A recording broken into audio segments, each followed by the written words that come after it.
আসসালামু আলাইকুম রহমতুল্লাহ। প্রিয় দর্শক ও শ্রোতা মণ্ডলী, আজকে আমি একটি দোয়া জিজ্ঞাসা করব, যে পারবে তাকে আমি পুরস্কার প্রদান করবো ইনশাআল্লাহ।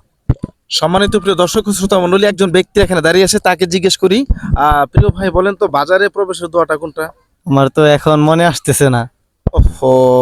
প্রিয় ভাইয়েরা দেখেন, একটা ছেলে দাঁড়িয়ে আছে, তাকে জিজ্ঞেস করি, আচ্ছা বলো তো দেখি, এই যে বাজারে প্রবেশের দোয়াটা আল্লাহ নবী শিখিয়ে দিয়েছে, এটা কি তুমি পারো? না হুজুর, আমার জানা নেই। তোমাকে পুরস্কার দেওয়া হলো না। আচ্ছা, তুমি কি বাজারে প্রবেশের দোয়াটা পারো? না হুজুর, আমার জানা নেই। সেও পুরস্কারটা পেল না। আপনারা দেখতে পাচ্ছেন একজন ব্যক্তি আসতেছে, আমরা তাকে জিজ্ঞেস করে, আচ্ছা বলেন তো বাজারে প্রবেশের দোয়াটা কি?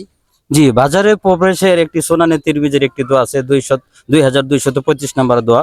বিশ্বনবী মোহাম্মদ রাসূলুল্লাহ সাল্লাল্লাহু আলাইহি ওয়াসাল্লাম বলছেন, যে ব্যক্তি এই দোয়াটি পাঠ করবে, লা ইলাহা ইল্লাল্লাহু ওয়াহদাহু লা শারীকা লাহু লাহুল মুলকু ওয়া লাহুল হামদু ইহয়ি ওয়া ইউমীতু ওয়া হুয়া হাইয়্যুন লা ইয়ামুতু বিয়াদিল খায়র ওয়া হুয়া আলা কুল্লি শাইইন কাদির।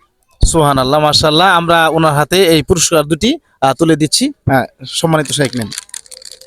এভাবে আরো চ্যালেঞ্জিং ভিডিও পেতে আপনারা আমাদের চ্যানেলকে সাবস্ক্রাইব করুন। আসসালামু আলাইকুম ওয়া রাহমাতুল্লাহ।